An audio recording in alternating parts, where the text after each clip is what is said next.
Está gravando. Uhul!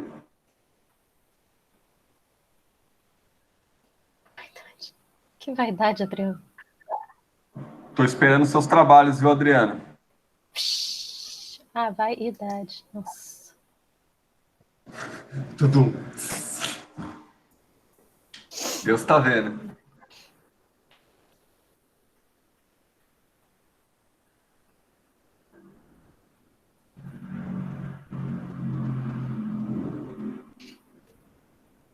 Você quer apresentar ou só falar? Tem que apresentar, né? Para eles verem as questões. Ah, acho que não. Eles têm aí o documento, pô. Qualquer coisa eles abrem aí, olham depois. Só falar da Mas quem não questão fez o mesmo tipo de e tocar prova? o parto. Hã? Oi?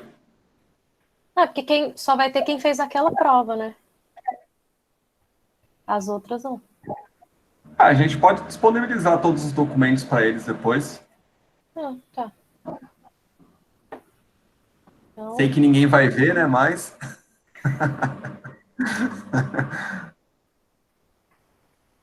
deixa eu... Mas tanto faz. Se você quiser projetar aí as questões também, não faz diferença, não. Pergunta. Eu só não sei onde elas estão. Eu tenho fácil aqui, o meu tá aberto aqui já, quer que eu projete? Ah, eu quero. Se puder. Drogas! Drogas! Dorgas. Nossa, pior eu gravando hoje as correções da galera me ataca rinite no meio do caminho. Que desesperador, mas eu não editei o vídeo, não. Vocês estão vendo aí a questão? Eu estou. Então, beleza. Tá disponível aí. Ótimo.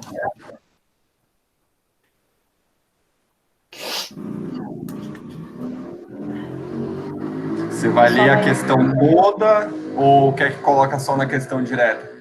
Ah, pode colocar só na letra. Show. Questão falando de canelite e vambora.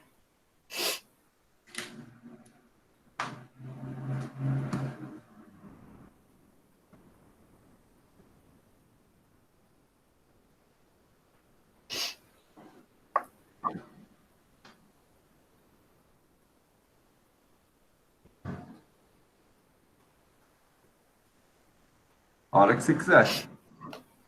Ah, sou eu que começo? Tô te esperando. Não, você falou, eu só projetei. Ok, então vamos lá. A pergunta fala sobre canelite, e aí a letra A vem levando em conta aspectos cinesiológicos e biomecânicos da corrida, qual seria a postura mais adequada? Então, a primeira coisa que eu tenho para falar sobre essa questão é que quando a gente fala de postura, a gente fala do corpo todo, né? Muita gente respondeu essa questão. Você vai deixar sem a apresentação? Não, eles já viram, só para eu acompanhar a fala aí já Tá, também. Depois eu projeto de novo. beleza. Achei que tinha caído. Então, muita gente respondeu essa questão da postura só falando, por exemplo, do tronco da coluna. Esqueceu que a gente tem várias articulações envolvidas num exercício que usa quase todas as articulações, né? Então, não era só coluna ereta, tronco para frente, cabeça olhando para frente. Tinha todas as articulações. E uma das, assim, as duas articulações que mais estão envolvidas com a canelite, quando mal utilizadas, são a do quadril, a do joelho e a do tornozelo. São as que mais sofrem e as que, se tiverem com a postura inadequada, vão causar essa condição que é bem dolorosa. Então, não adianta falar que tem que estar com a coluna ereta ou um pouco inclinada para frente, olhando para o horizonte, com os cotovelos em 90 graus, se não falar que tem que haver a flexão de quadril para que o joelho suba um pouco mais e o pé chegue ao chão, não com o calcanhar e a ponta do pé levantada, mas do meio para frente, justamente para que não sobrecarregue o músculo tibial anterior, que é um dos maiores responsáveis aí pela canelite. Então, essa serve para nós dois, né, Rafa, da postura da corrida. E também vale ressaltar a questão do posicionamento da entrada, né? Principalmente dos pés em relação como eu fazer em relação ao quadril, né? Porque o pé, ele entra meio que embaixo do quadril. Então, quando você entra com o pé para frente, pode acontecer essa questão de você forçar demais o tornozelo contra o solo, né? O que vai aumentar a sobrecarga na articulação e nos músculos.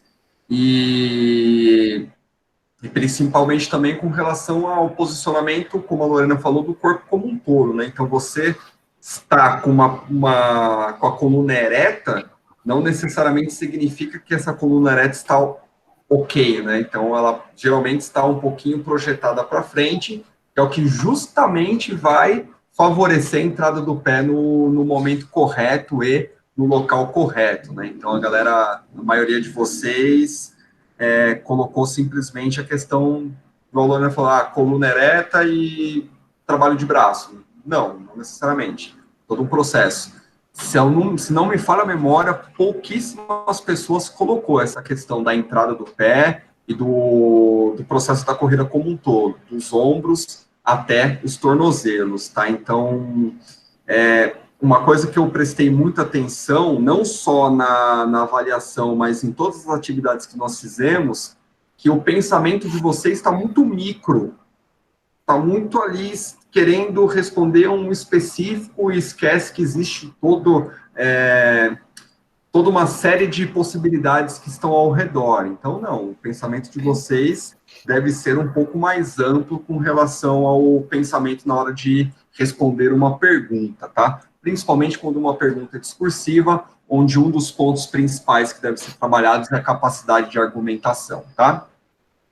E até a própria imagem da questão é justamente a postura errada do corredor.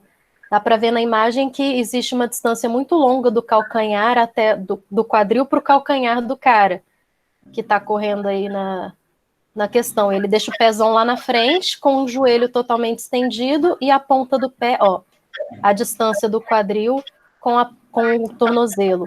Está muito afastado, né? Que é justamente o que você falou, não está quase na linha do quadril, a entrada do pé no solo. Fazendo um comentário que o Adriano colocou, que talvez a falta de prática tenha prejudicado um pouco, eu não discordo, mas também não concordo, tá? Porque eu indiquei aí uma série de... Uma série não, eu indiquei lá o vídeo do Corrida Perfeita para vocês assistirem, e lá traz todas as informações, informações muito claras, inclusive. Então, esse é o tipo de coisa que, assistindo vídeos, tem total capacidade de entender e compreender o processo de mecânica de corrida, tá?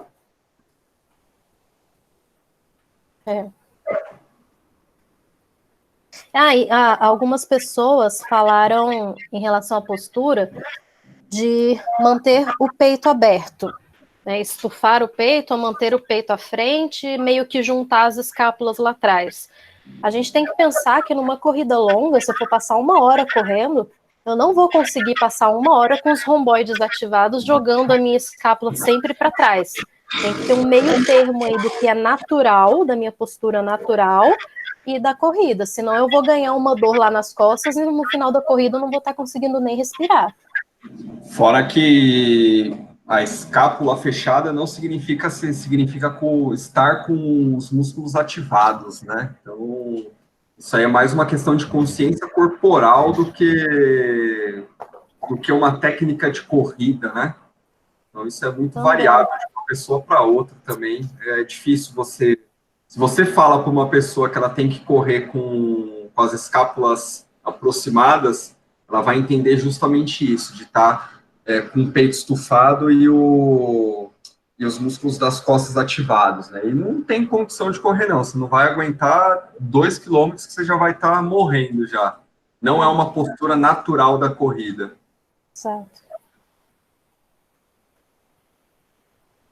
Acho que alguém tem alguma dúvida? A gente pode ir para a letra B?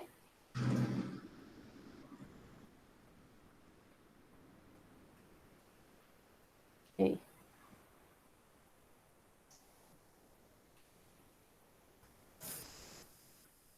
Adriano, no final eu comento isso que você falou de sentir na pele. né, de que é mais fácil a gente aprender quando a gente está praticando, eu comento uma coisa neurofisiológica sobre isso, mas deixa para o final. Mas caminhante na sua postura pode ser claro. Sim, Tiffany, com certeza pode ser o excesso de treino, mas se a postura estiver correta, a chance do excesso de treino causar uma inflamação em um músculo apenas, que é o que está na frente da canela, o tibial anterior, é menor do que a pessoa simplesmente não conseguir correr mais porque está com dor em tudo, entendeu? Quando a postura está correta, esse excesso de treino, o estresse muscular, ele está em toda a musculatura, justamente porque não vai ter uma musculatura sobrecarregada, vai estar todo mundo ali sofrendo junto. Entendeu a lógica? A canelite, ela está relacionada a uma estrutura específica. O resto está bem, mas ali está doendo. É você fazer um estresse adicional numa condição desfavorável.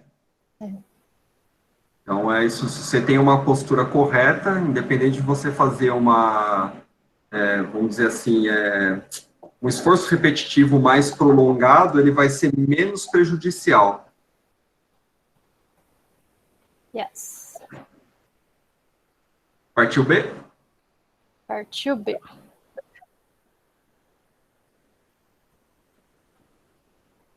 E aí, quer que eu... Eu meio que já respondi, né? A partir do exemplo da figura, como corrigir a amplitude das articulações relacionadas à postura incorreta e prevenir esse tipo de condição. Descreva pelo menos 3 exercícios que possa melhorar a situação do corredor. Então, bom, a gente praticamente comentou sobre ela, mas vale ressaltar algumas coisas. Então, quem assistiu a aula que o Rafa participou, meu técnico, Rafael Palmeira, ele comentou muito sobre isso, sobre as questões relacionadas à mobilidade e exercícios educativos. Esses 2 tipos de exercício, eles são justamente utilizados para corrigir a postura da corrida. Então, é meio que um exercício complementar que deve fazer parte da rotina do atleta, do corredor, enfim, que vai justamente diminuir esse problema decorrente de uma postura errada, ou de uma entrada errada dos pés, ou de um movimento errado dos braços. Então, é justamente pensando nessa ótica de corrigir o movimento de forma que ele fique o mais adequado possível. No caso dessa figura que está aí, ele está com pouca amplitude de quadril, então o quadril está pouco flexionado, o joelho está estendido, ele deveria estar um pouco flexionado, e ele está com uma dorsoflexão acentuada, ele está com a ponta do pé muito levantada, e por isso ele está sobrecarregando o músculo tibial anterior. Então, exemplos de músculos a serem fortalecidos: flexores de quadril, para levantar esse joelho, né? E musculatura da panturrilha, para ajudar a compensar o tibial anterior, ajudar a puxar a ponta do pé para baixo e não para cima, equilibrar essa musculatura. Você acrescenta mais algum, Rafa? Não, acho que não. Acho que é mais isso mesmo, posterior, panturrilha. E também boa flexibilidade do sólio, né? Que é justamente para dar um suporte maior aí na mobilidade dos tornozelos, né? Que por mais que é interessante até comentar isso, que dentro da corrida é importante você ter uma boa mobilidade de quadril, tá? Justamente para favorecer esse movimento completo, né? O movimento da corrida, ele sai do quadril, passa pelos joelhos até a entrada do tornozelo. E o tornozelo, em especial, ele tem que ter uma mobilidade um pouquinho mais, não sei se eu posso dizer, rígida, que é justamente pelo fato, você tem que ter os tendões fortes, justamente para você ter uma boa entrada, de forma que você não desestabilize o movimento na hora da entrada e você possa fazer o movimento mais completo e mais firme. E isso também vai ajudar a sobrecarregar menos a musculatura de toda a região da perna aqui, tanto gastrocnêmios quanto sólio, Bom, todos os músculos aí que tem na região.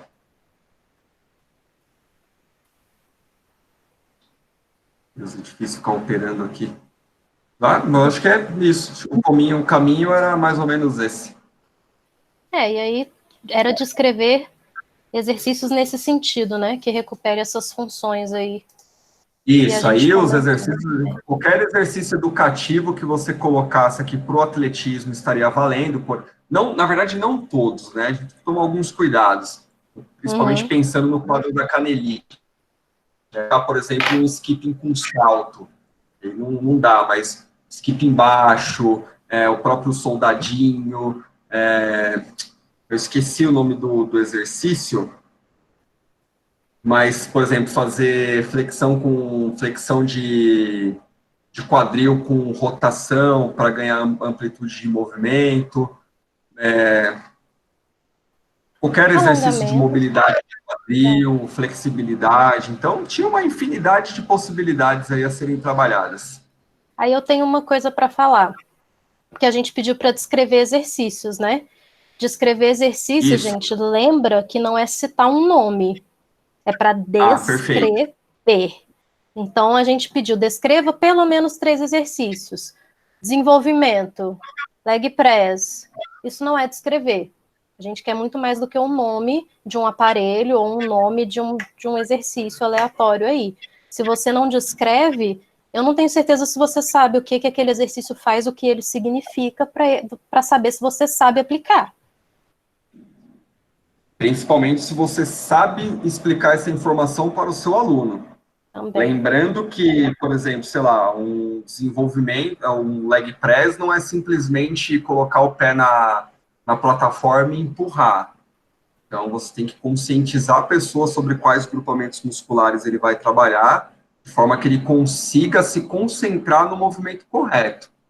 Tá? Então, que isso com certeza vai evitar, por exemplo, o exercício realizado em uma postura, ele entender que fazer o exercício de maneira errada pode afetar outras regiões, por exemplo, fazer um leg press, uma pessoa que tem encurtamento de posterior de coxa, de forma que ele faça, que você fala para ele, ó, tem que flexionar o quadril até o joelho encostar no peito, mas a pessoa é encurtada, e aí, na hora que o joelho aproxima do peito, a coluna desencosta do apoio. Isso, tem que entender todo esse processo na hora de passar a informação.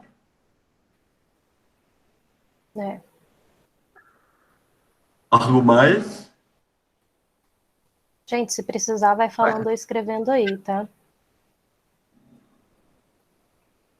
Aí, acho que essa é mais com você. Loris. Ah, sim, a sessão de treino. Aí aqui seria mais do que só os educativos, né? Seria uma sessão de treino mesmo. Então, chega o professor Rafael para você, fala, ó, não tô bem, tá dando essa dor, a dor não passa, não tô tendo rendimento, não consigo correr mais que 5 minutos, o que eu faço, professor? Aí você tem que prescrever uma sessão de treino, né? Então, você vai prescrever qual exercício que ele deve fazer. Uma sessão de treino, você, para um aluno, não é você falar, fortalece essas coisas aí, tem que fortalecer aí essas coisas, fortalece perna. Isso não é prescrever uma sessão de treino, por isso está escrito sessão. Então, o aluno vai chegar no lugar onde for, com você ou na academia, ele vai fazer 3 exercícios, o primeiro são 3 de 10, o segundo são 3 de 20, o terceiro são 3 de 10, ou ele vai fazer uma série só, ele vai ter alongamento, exercício de mobilidade e flexibilidade antes, depois. Falar de sessão, e você falar, faz umas coisas aí, fortalece aí, isso não é resposta, gente. Isso não é resposta mesmo. Né? Você chegar para um aluno... Né? Hã? Não, e outra coisa, né? E você tem que começar a tomar cuidado que uma questão tem conexão com a outra. Então, se na questão anterior a gente está falando de flexibilidade e mobilidade, é natural que se espere que tenha esses 2 componentes na sessão de treinamento, né? Não somente a força. A disciplina da Lorena é treinamento resistido, então eu vou falar só de treinamento de força. Não, Você tem os outros componentes que estão agregados aí nesse processo, tá? Então, tem que tomar cuidado aí com... é o que eu falei, né? Que é com essa questão de visão ampla de uma situação. Porque senão você responde uma coisa, fica incoerente a sua postura para prescrever o treinamento, né?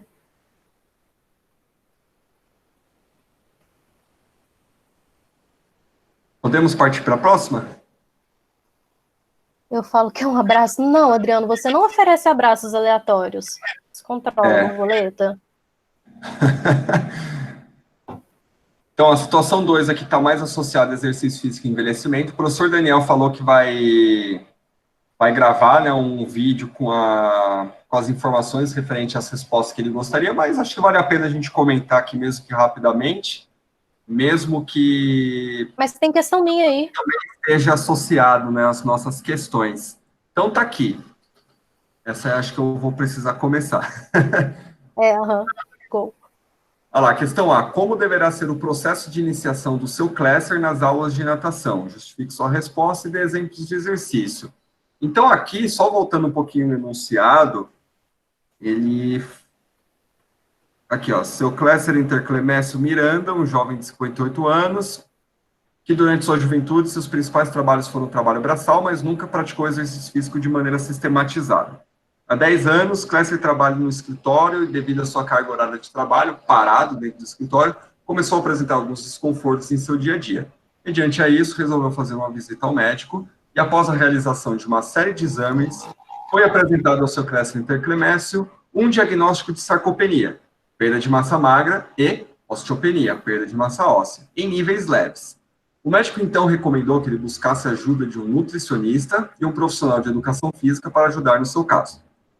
Prontamente, seu Clécio Interclemésio se matriculou na academia e, por recomendação de amigos e familiares, optou pela hidroginástica.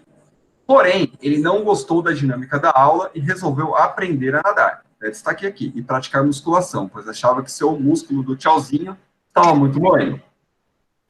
Hora de ajudar o seu Clécio. Analise o texto e a situação acima e responda as perguntas. Como deverá ser o processo de iniciação do seu Clécio nas aulas de natação?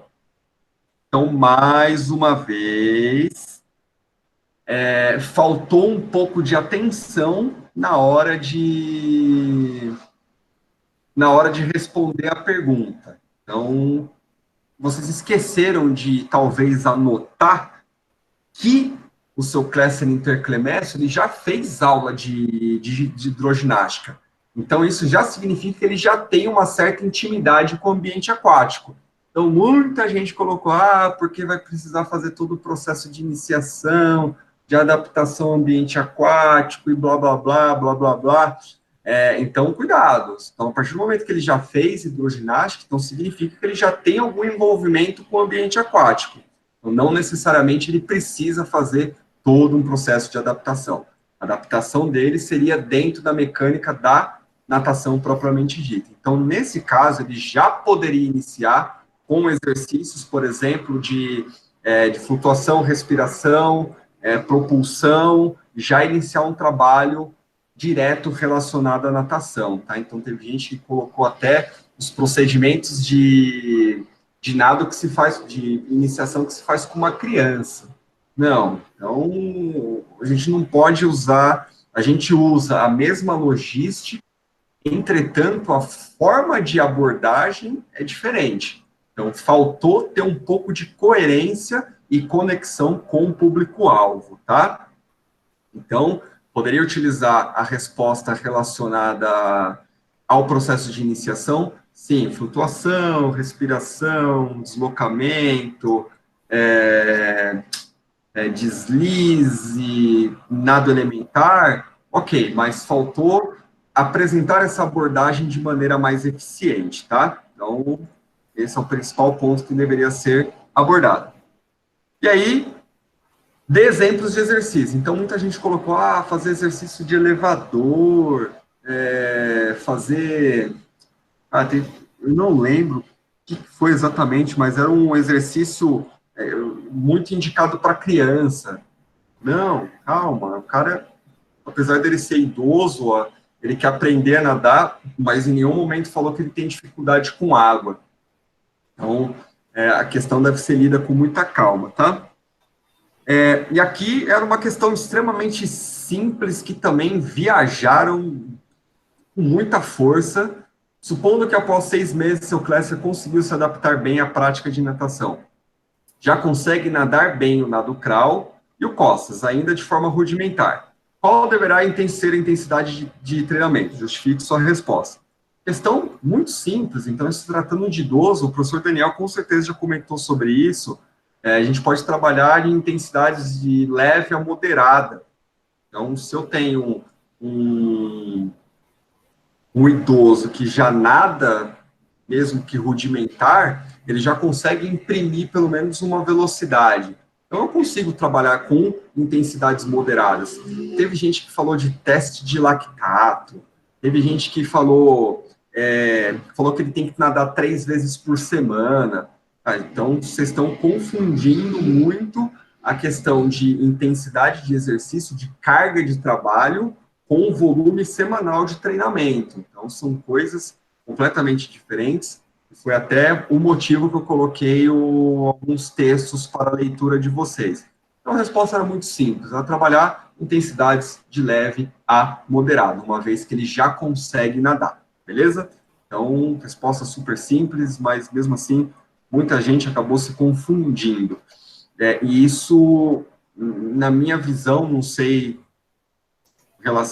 como a Lorena pensa com relação a isso, mas para mim é um pouco preocupante vocês não saberem essa relação entre volume de exercício e intensidade de exercício. Por mais que exista uma série de diversos pensamentos sobre essa questão, é importante vocês saberem diferenciar o que é uma carga de exercício, o que é um volume de exercício, o que é uma intensidade de exercício, o que é uma carga total de treinamento, tá? Você quer falar alguma coisa, Lorena? Não, tá bem de boa. Então, é extremamente importante que vocês tenham essa noção sobre relação, volume, intensidade e carga de treinamento, tá? Não é simplesmente chegar lá, passar o exercício e seja o que Deus quiser. Se você não controla toda a carga de exercício, você não consegue fazer uma prescrição adequada de exercício. Pipiri, poporó, próxima questão. Agora sim, é com você, Lorena. Levando em conta que o seu quadro de sarcopenia e osteopenia, levando em conta os estímulos de remodelação óssea que ele necessita para reverter o seu quadro, justifique por que seu Cléster deve fazer treinamento de força e por quê. Então, a hidroginástica seria insuficiente para reverter suas condições de saúde.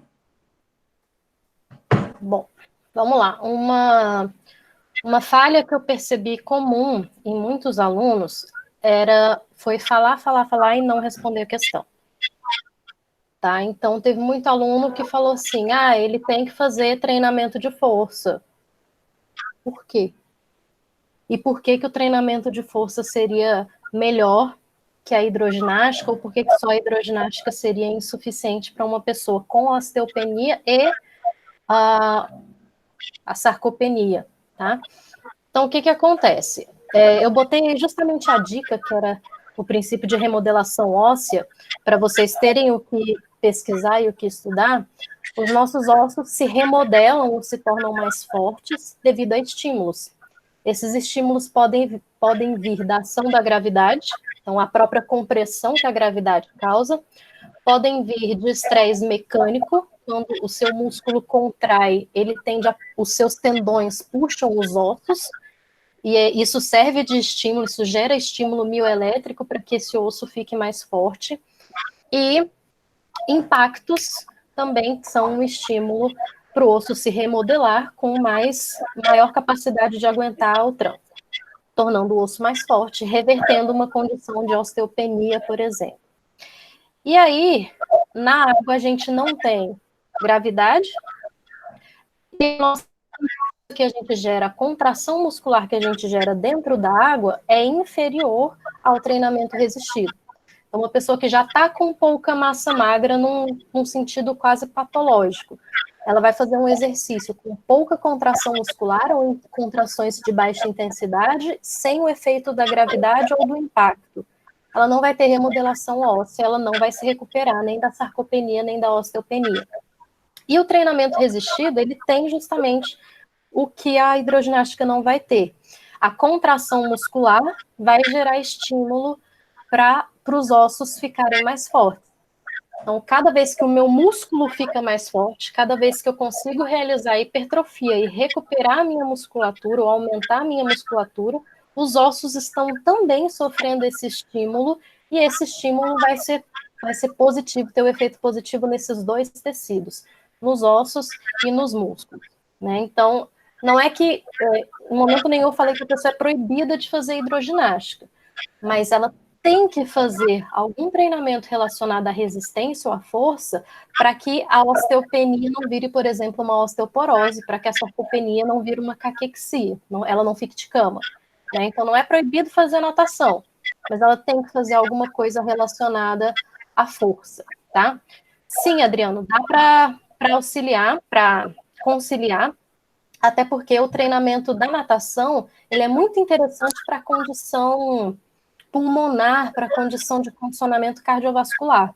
Então, não é que ela não deva fazer. Se ela pode fazer os dois, maravilha. Ação, muito pouco. Assim como só força, para um idoso, já pode ser pouco também. Ele pode precisar de condições aeróbias para ter mais saúde cardiovascular e aguentar a vida mais tempo, ter menos efeitos colaterais do envelhecimento. Tá? E aí, muita gente não explicou nada disso. Muita gente só falou, tem estudos que mostram que musculação faz bem. Isso eu sei, isso está escrito na questão. Eu quero saber por que a musculação tem um efeito positivo, o treinamento resistido, treinamento de força, e por que a hidroginástica não é ruim, mas vai ser insuficiente para reverter o quadro que essa pessoa apresentou. Tá? Sim, sem dúvida.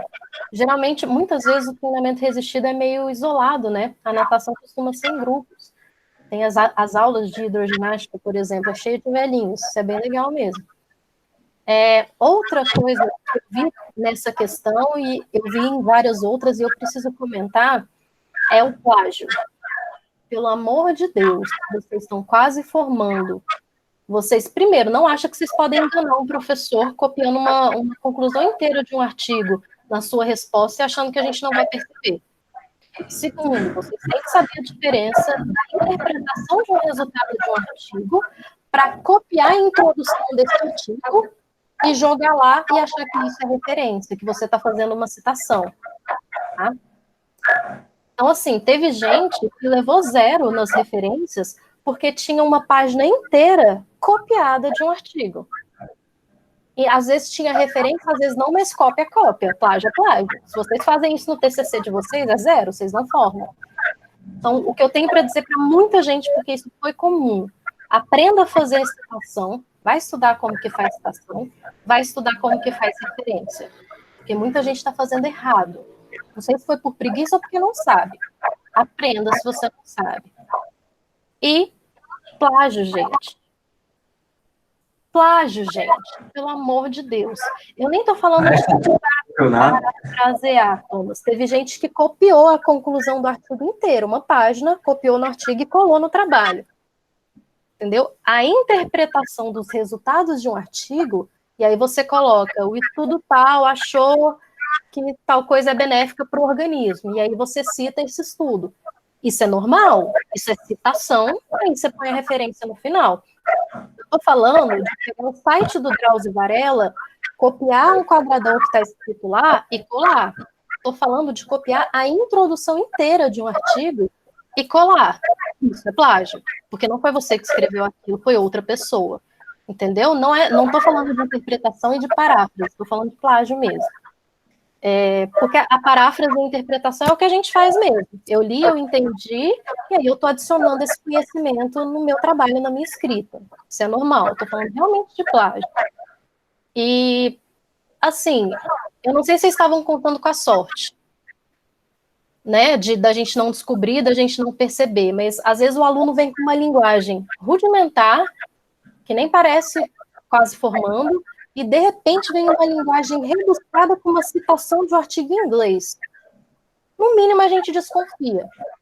E teve trechos que eu copiei no Google, né? Eu copiei e joguei no Google para ver se eu achava, e realmente eu não achei. Tinha excelente citação, uma excelente escrita, e eu não achei o plágio.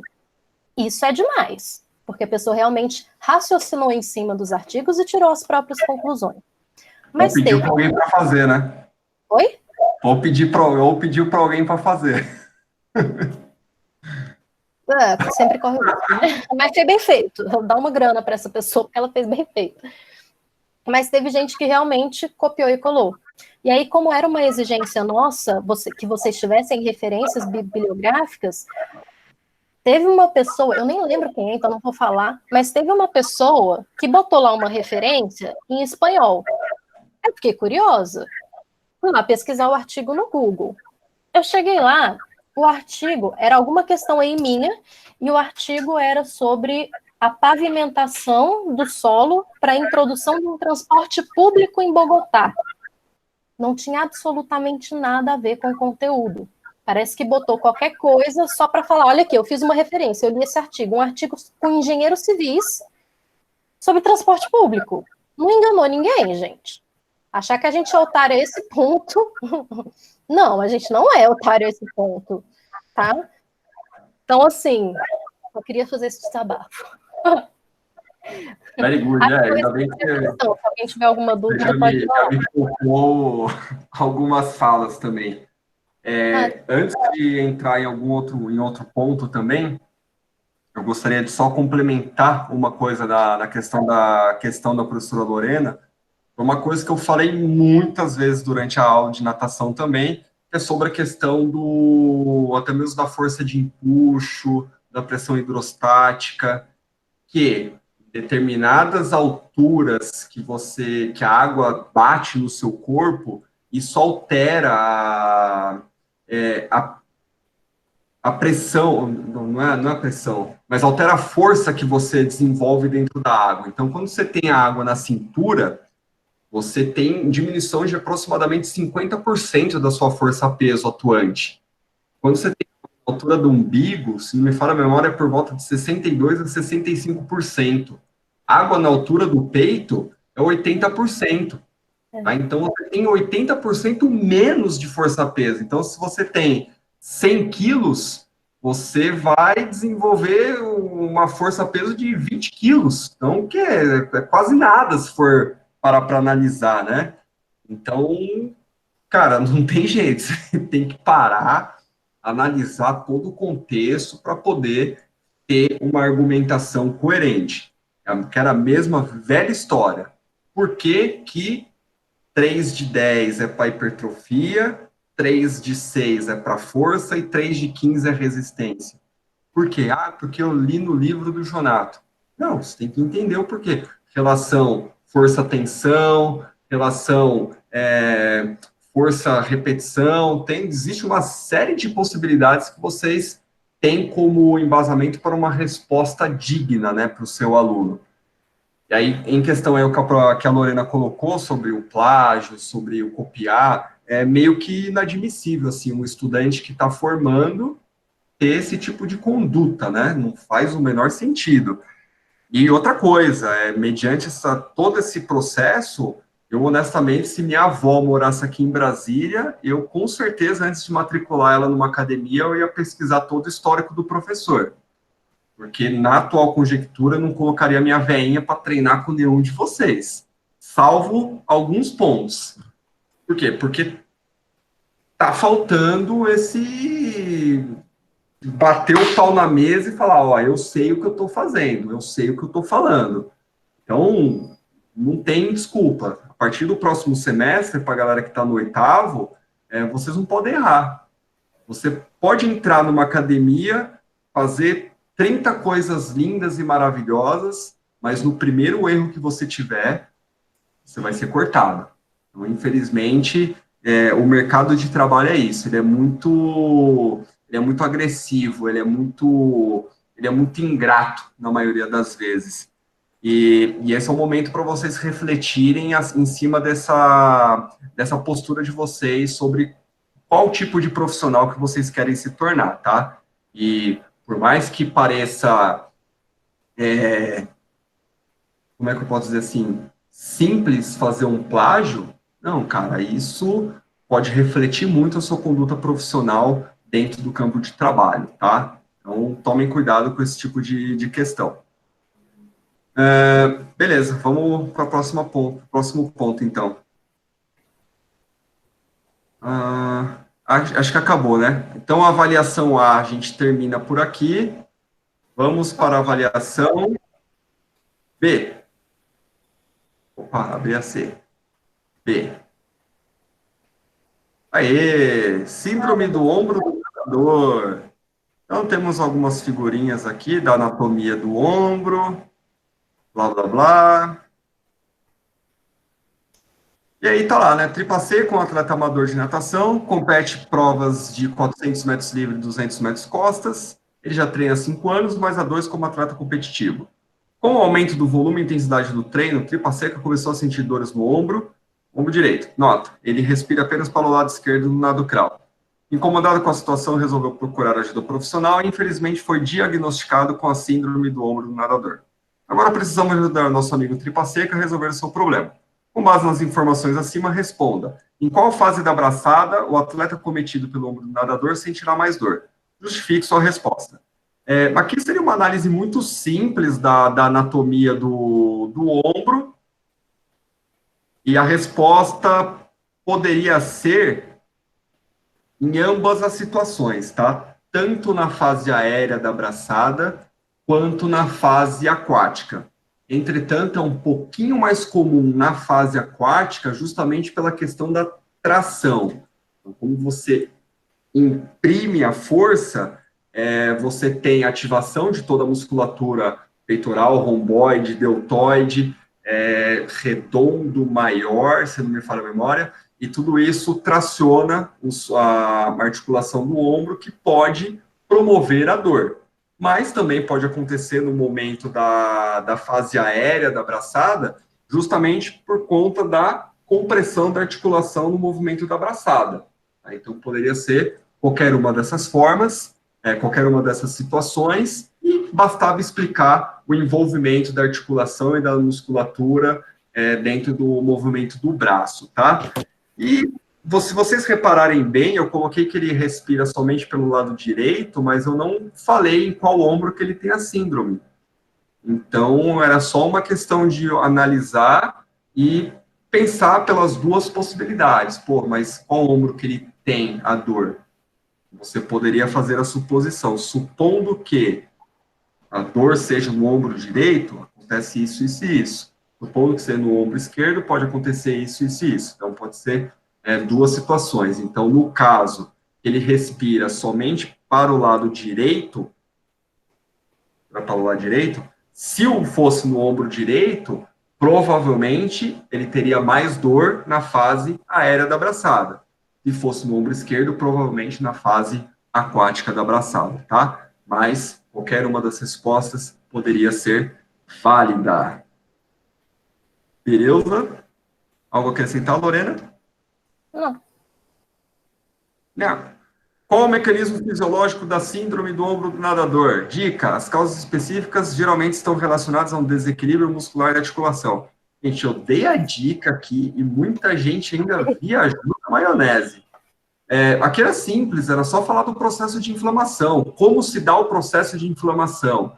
Então, fazer o movimento errado, a mesma ideia da canelite, tá? Então, a questão foi pensada justamente de maneira semelhante. A única coisa que uma estava relacionada à corrida, a outra à natação. Então, quando você faz movimentos errados de forma repetitiva, você pode promover microlesões de maneira repetitiva. Essas microlesões vão gerar um processo inflamatório, e esse processo inflamatório pode se tornar crônico a ponto de se tornar uma bursite e por fim das contas, gerar o quadro de síndrome do ombro do nadador, tá? Já é uma inflamação que já está agravada há muito tempo. Então, era super simples a resposta, e muita gente ainda se enrolou na hora de responder, tá? Deixa eu falar uma coisa sobre essa questão. Não! Mentira, pode sim. É porque, como eu sou enxerida, eu estava lendo, muita gente respondeu sobre fraqueza do manguito rotator, Também, né? O manguito rotator não está forte, enfim. E aí eu até comentei nos que escreveram algo nesse sentido, que a gente tem que lembrar que o manguito rotator não é um músculo só, são 4 músculos, e esses músculos não têm a mesma função em relação ao ombro, né? Então tem músculo do manguito rotator que é rotator interno, e tem músculo que é rotador externo, por exemplo. E aí, se você falar, tem que fortalecer o manguito rotator. Se você fortalecê-lo, mantendo esse desequilíbrio, a condição nunca vai melhorar. Então, se a pessoa fortalece mais os músculos que causam rotação interna de ombro e não compensa com a rotação externa de ombro, fortalecer mantendo esse desequilíbrio, com a rotação interna, o movimento da braçada vai estar incorreto e a incidência de bursite vai ser maior, porque com o ombro rodado, a pressão aqui subacromial vai ser maior. Era isso. E fora que o detalhe de fazer análise de onde é o processo inflamatório, né? Como o ombro é uma articulação multiaxial, né? Multiaxial? Multiaxial. Tem vários eixos. Ela pode ter, por exemplo, um maior grau de inflamação na parte anterior ou na parte posterior. E eu não sei, você lembra, Lorena, qual que é a proporção de força de rotadores internos e externos? De força, não, mas tem muito mais gente fazendo rotação interna, porque o músculo serrátil anterior, que é gigante, faz rotação interna de ombro, e não tem um músculo tão grande atrás, nas costas, para compensar com a rotação externa.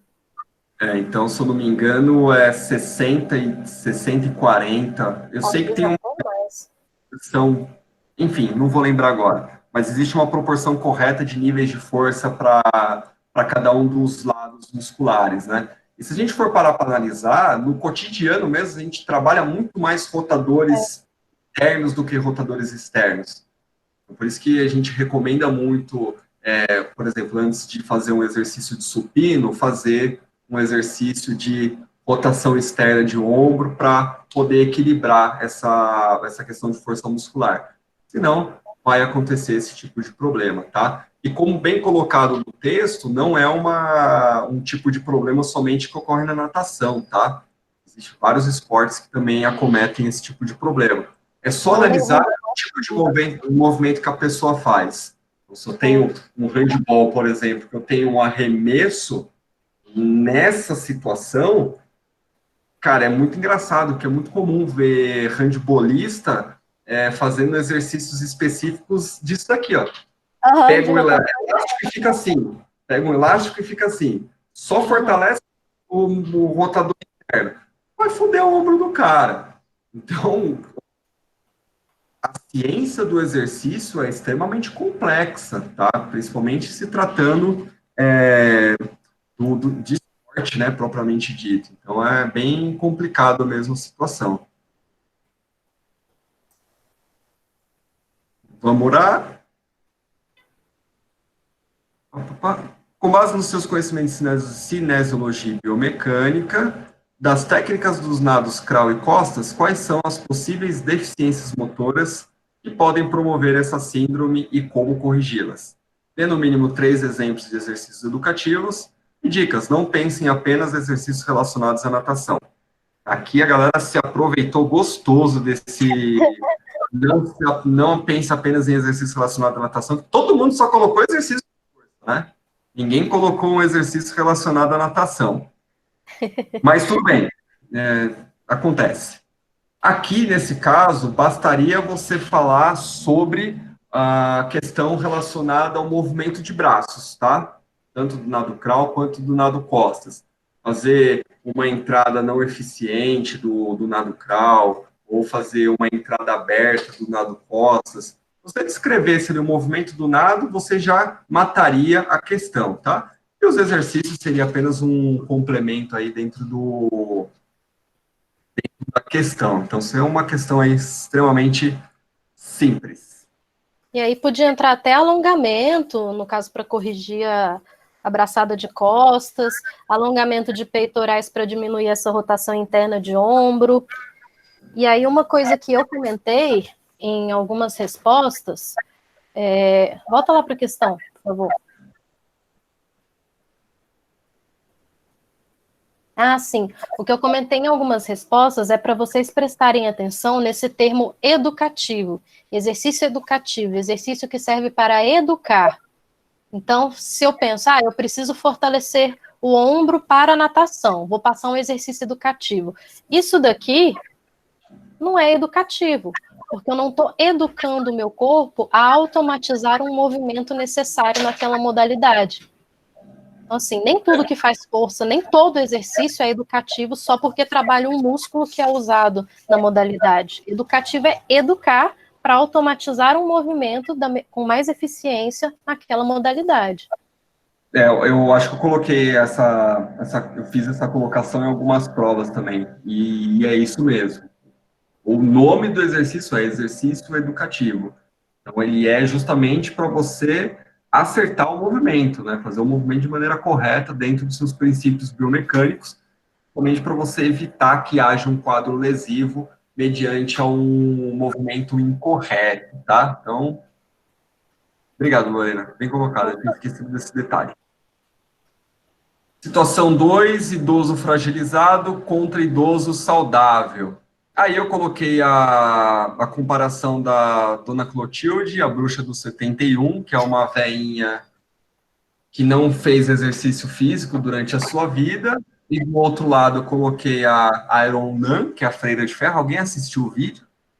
Quem não assistiu, por favor, assista, que é uma velhinha nervosa, já tem 45 Iron Man nas costas. Cacete. E eu chorando de ver o primeiro. Talvez nem faça esse ano. Não está perdendo nada. Então tá aqui, né? Faça uma análise de como a força está diretamente relacionada ao equilíbrio e estilo de vida do idoso. Justifique porque a Ironman consegue fazer provas de Ironman. A Dona Clotilde, mesmo sendo mais nova, já apresenta quadro de fragilidade. Vou comentar rapidamente, porque aí o professor Daniel que vai fazer a explanação dele, tá? Mas é justamente sobre do histórico, né? A Ironman já pratica exercício há muito tempo, por isso ela preservou as suas capacidades biopsicofisiológicas, quanto a Dona Clotilde, devido ao ficar muito tempo inativa, ela acabou tendo um declínio muito maior das suas habilidades biopsicofisiológicas, né? Quer falar alguma coisa, Lorena? Sim, tem uma parte aí que eu acho que é até minha, que é em relação ao equilíbrio. Volta lá.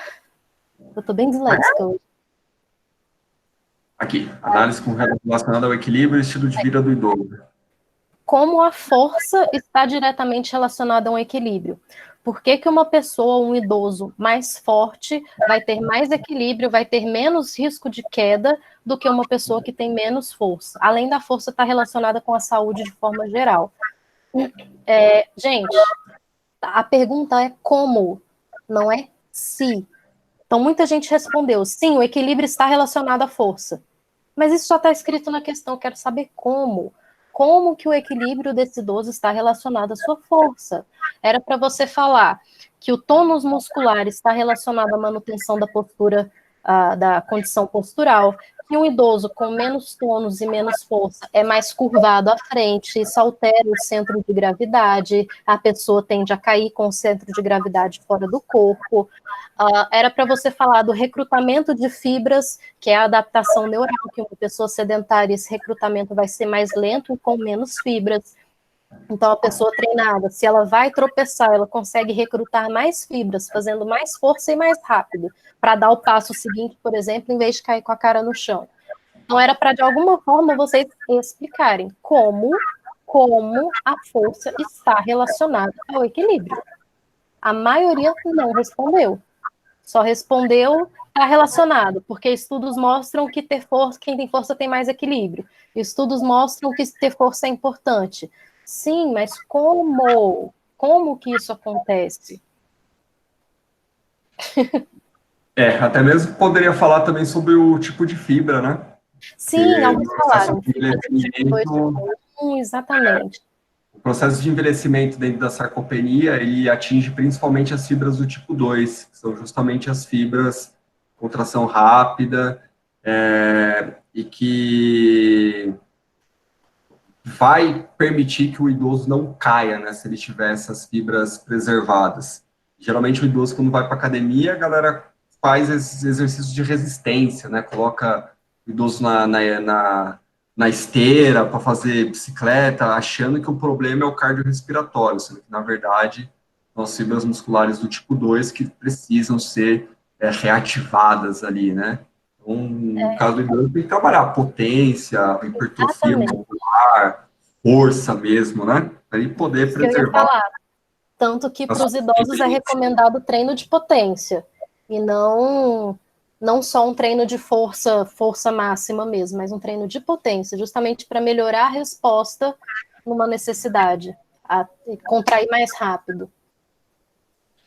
E é isso, potência é contração rápida, né? Não vai botar o velho para botar as cargas absurdas, fazer agachamento com salto, pelo amor de Deus. Então, tem que ter a coerência aí do conceito do tipo de treino para poder fazer uma aplicação adequada, tá? E é óbvio que vai passar por todo o processo de ganho de força, para depois, quando ele estiver apto a fazer um treino de potência, ele poder desempenhar a função, tá? Então, só uma questão de cuidado. Lembrando então, prescrever assim, exercício para velho é a mesma coisa que prescrever exercício para jovem, só que com um pouquinho mais de atenção. E aí, às vezes, o povo com dificuldade de enxergar, de visualizar, por exemplo, o idoso sentado numa cadeira e ele ficar em pé o mais rápido possível, é um treino de potência já. Né? Porque é um agachamento, pelo menos uma das fases do agachamento, e com velocidade. Então, só isso já é alguma coisa, já tem um efeito. Às vezes você não vai botar ele para agachar quicando, né? Com peso nas costas. Mas só de estar sentado num banquinho, numa cadeira, no banco de supino, e se levantar rápido, já é um treino de potência. Lembrar que potência é a contração rápida, né, da musculatura. Exatamente. Vamos compartilhar de novo. Vamos lá. E aqui a questão B é uma questãozinha de graça também, que era só trabalhar a capacidade de argumentação. Olha lá, supondo que Dona Clotilde resolva iniciar a prática da corrida. Você acha viável, pelo sim ou pelo não, como deverá ser a condução de sua iniciação à prática da corrida para um idoso? Então, aqui era muito simples, né? Independente de você responder sim ou não, bastava você falar sobre a questão do preparo prévio, tá? Que seria você fazer um trabalho de força, fazer um trabalho de educativo. Muita gente falou, sim, eu colocaria ela para caminhar. Gente, às vezes, 30 minutos de caminhada para uma véia que nunca fez porra nenhuma na vida é coisa pra cacete, é um exercício de alta intensidade. Então, tem que tomar cuidado e fazer análise com calma. Então, pensando que é uma véia que nunca fez nada na vida inteira, então ela já está num quadro fragilizado. Então, a gente tem que, primeiro, preparar o corpo dela para ela poder sustentar o próprio corpo dentro de um movimento contínuo, de um movimento cíclico, para depois iniciar a corrida. Então, muita gente colocou de forma bem legal, primeiro eu vou trabalhar força, depois vou trabalhar caminhada, depois vou trabalhar exercício educativo, para aí sim colocar ela para correr. Perfeito, então é só fazer um desenho lógico sobre como eu vou desempenhar o processo com essa idosa, tá? Então, pelo sim ou pelo não, a ordem deveria ser mais ou menos essa. Primeiro trabalha a força, depois trabalha o exercício educativo para a corrida, e depois vai começar a correr. Então, lembrando que correr não é necessariamente calçar o tênis do pé e sair correndo igual um desesperado. Eu posso ser caracterizado como um corredor, mesmo fazendo aquele trotezinho paquera ali, ó, dando tchauzinho no calçadão do Gama, cumprimentando a galera.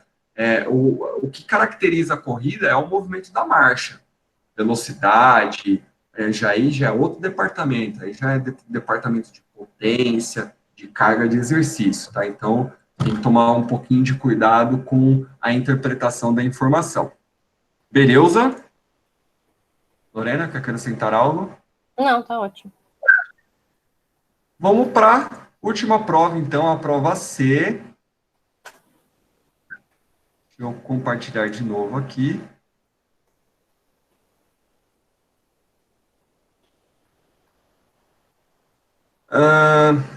Aos que estão me perguntando das notas, eu estou extremamente arrependida de ter feito essa prova do capeta. Eu já corrigi todas as provas, tá, gente? Eu só não somei ainda o restante dos trabalhos. Mas nesse fim de semana isso deve acontecer. Então, aqui na prova C, a gente já comentou sobre a situação problema 3, que era o do seu Classer. Não, já foi. Porque a 4 é a junção da 2 com a prova C, a junção da A com a B. Ah, é? Não tem uma quinta questão para ser comentada. Então já foi.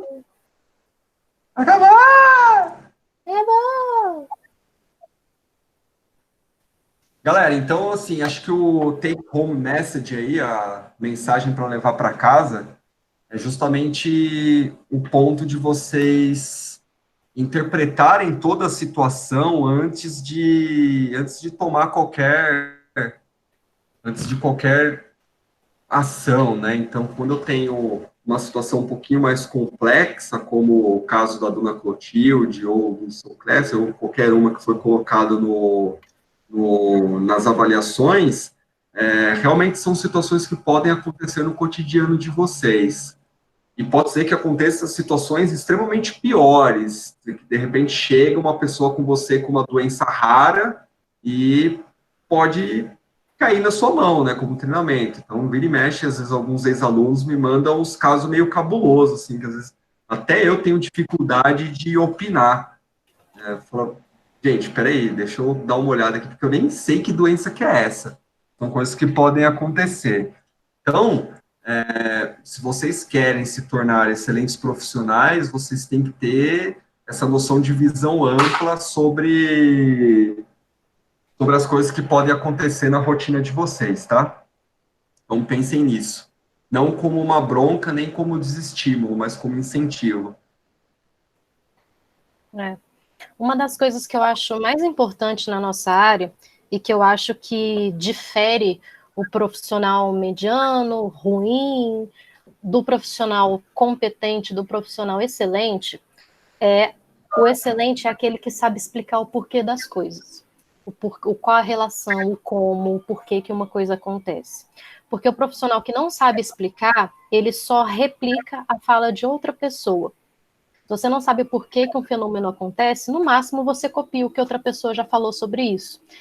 E às vezes a gente copia uma coisa que está errada. Às vezes essa pessoa que te mandou essa informação, que postou no Instagram da vida, ela está falando besteira. E só porque é ela, você copia, você está falando besteira junto com ela. Sem ter a capacidade de falar, não, peraí, deixa eu estudar, deixa eu parar para pensar, deixa eu ler um artigo, para ter a sua própria opinião e a sua competência. Eu, por exemplo, não como professor, como pessoa, se eu vou num lugar, alguém na área da saúde, né, e alguém fala, tal coisa é boa. Não, por quê?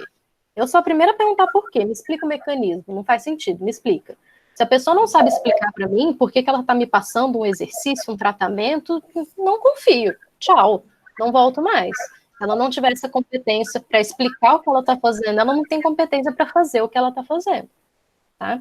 Então, a dica que eu dou para vocês tentem avaliar situações problemas a serem solucionados e tentem compreender o mecanismo das coisas, mecanismo fisiológico principalmente. Se esforcem nesse sentido, porque isso joga vocês lá para cima no mercado de trabalho. Às vezes um aluno que chega para você e você explica o mecanismo perfeitamente, ele fala, caraca, você sabe das coisas. O outro ali não sabia me responder isso, não.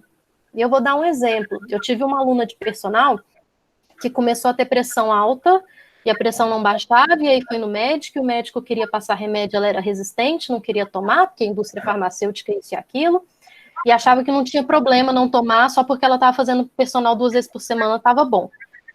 E aí ela, mas que diferença faz tomar remédio ou não? Qual é o problema da pressão alta? Eu não vou ter um AVC agora. Aí eu peguei e expliquei para ela o mecanismo da hipertrofia concêntrica do ventrículo esquerdo, e a partir daí os problemas fisiológicos que ela ia adquirir ao longo da vida até chegar num ponto de um acidente vascular, seja no cérebro, seja no rins.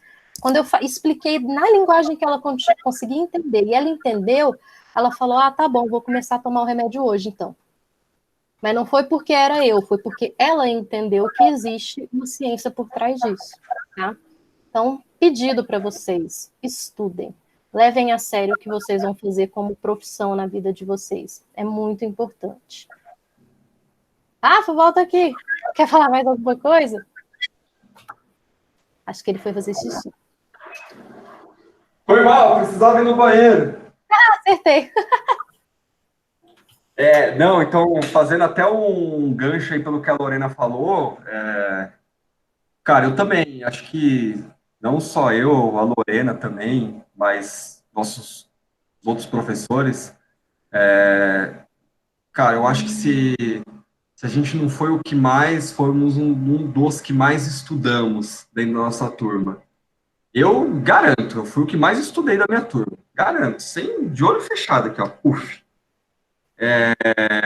E isso me proporcionou uma série de situações, né? Até fazendo a alusão aí que a aluna falou da aluna de personal, eu trabalhei numa academia que era também de treinamento personalizado. Então, cada aluno tinha o seu horário e tal, e a gente prescrevia o treinamento para a galera e acompanhava.